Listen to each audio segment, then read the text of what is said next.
Assalamualaikum warahmatullahi wabarakatuh. Kami dari kelompok 2 mata kuliah radio biologi kelas 2D akan mempresentasikan mengenai topik interaksi radiasi terhadap janin. Selamat menyaksikan. Perkenalkan, nama saya Nathanael Harley Davidson. Perkenalkan, nama saya Diegi Ahmad Fadil. Nama saya Ovi Rusunika Maharani. Halo, nama saya Leilani Belisia.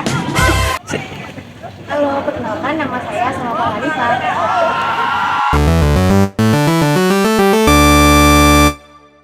Sebelum kita masuk lebih jauh mengenai materi interaksi radiasi terhadap janin, sebaiknya kita mengetahui terlebih dahulu apa itu radiasi. Jadi radiasi merupakan energi yang berasal dari atom dalam bentuk partikel atau gelombang. Dan energi dibagi menjadi dua, bergantung pada kemampuannya, yaitu radiasi pengion dan radiasi non-pengion. Radiasi pengion merupakan radiasi yang memiliki cukup energi untuk melakukan ionisasi terhadap partikel.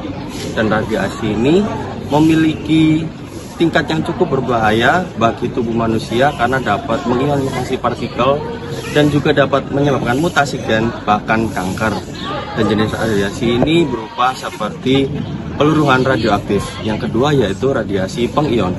Radiasi pengion merupakan energi yang tidak memiliki cukup energi untuk melakukan ionisasi terhadap partikel. Salah satu contohnya merupakan energi atau gelombang elektromagnetik.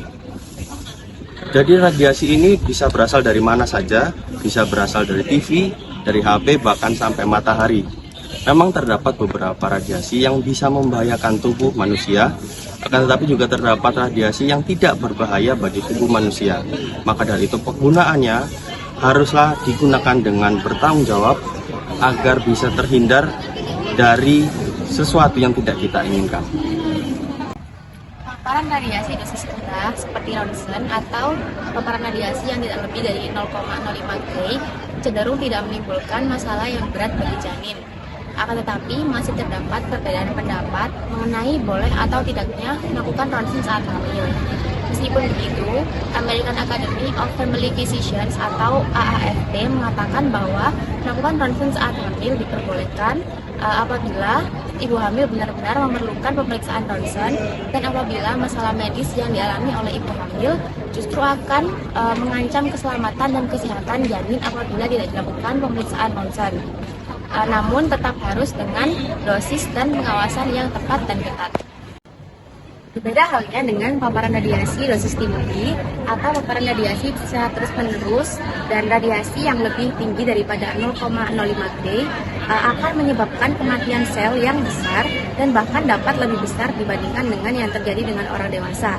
Hal itu karena jaringan embrionik itu sangat sensitif terhadap radiasi dan memiliki tingkat proliferasi yang sangat tinggi dan belum terdiferensiasi dengan sempurna. Oleh karena itu, kehilangan sejumlah sel pada janin dapat meningkatkan konsekuensi jangka panjang yang lebih besar pada janin dibandingkan dengan orang dewasa. Kehilangan sejumlah sel pada janin akan sangat berpengaruh karena setiap sel nantinya akan menjadi cikal bakal untuk sejumlah sel besar dalam tubuh. Dan apabila sel tersebut mengalami kematian, maka sel tersebut tidak akan tergantikan dengan mudah.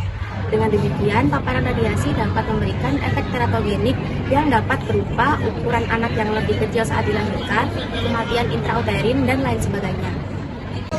Wanita hamil atau yang dicurigai hamil merupakan salah satu dari kelompok orang yang memiliki resiko tinggi apabila mendapat dosis radiasi melebihi batas yang telah ditentukan. Hal ini dikarenakan janin yang ada di dalam kandungan sangat sensitif terhadap radiasi. Oleh karena itu, pemeriksaan radiografi memerlukan konsultasi dokter mengenai efek radiasinya. Efek radiasi pada janin tergantung pada dosis dan usia kehamilan saat menerima paparan radiasi. Pada usia kehamilan 0-2 minggu dengan dosis sebesar 0,05 gray dapat menyebabkan kematian. Sedangkan pada usia kehamilan 2-8 minggu dengan besar dosis yang sama dapat menyebabkan malformasi organ pada tubuh janin. Lalu pada usia kehamilan 8-25 minggu dengan besar dosis 0,1 gray sampai 0,6 gray dapat menyebabkan retardasi mental atau suatu keadaan di mana kecerdasan seseorang di bawah rata-rata semenjak masa perkembangan. Nah, di sini Oka akan menjelaskan cara mencegah dampak radiasi terhadap janin. Nah, yang pertama kita harus memastikan bahwa pemeriksaan itu harus benar-benar diperlukan. Nah, yang kedua, ketika wanita dicurigai hamil, maka harus menghindari pemeriksaan yang tidak diperlukan agar terhindar dari dampak radiasinya. Apabila pemeriksaan itu memang benar-benar diperlukan, maka harus mengatur dosis itu serendah mungkin dan pakai alat proteksi radiasi. Atau alat-alat lainnya menggunakan alat USG atau MRI. Nah, yang ketiga, ketika wanita hamil harus bilang kepada radiografer agar radiografer tersebut memberikan pencegahan terhadap dampak radiasinya tersebut terhadap janin. Terima kasih. Karena pada dasarnya radiasi sangat berbahaya terhadap janin dan ibu, utamanya pada dosis yang tinggi, seperti penurunan IQ, retardasi mental, dwarfisme, atau bahkan kematian pada janin. Oleh karena itu, melihat banyaknya efek radiasi yang mengenai janin, seorang wanita hamil harus berkonsultasi terlebih dahulu terhadap dokter atau nakes yang lain untuk bertanya seberapa perlu pemeriksaan radiologi dilakukan. Karena sekecil radiasi yang diberikan akan menghasilkan efek kepada janin dan ibu hamil. Dan jika benar-benar harus dilakukan pemeriksaan, maka wanita hamil harus diberikan dosis serendah mungkin dan perlindungan yang seakurat mungkin untuk menghindari efek deterministik dan efek stokastik. Sekian dari kelompok kami, ada kurang lebihnya mohon maaf. Terima kasih dan wassalamualaikum warahmatullahi wabarakatuh.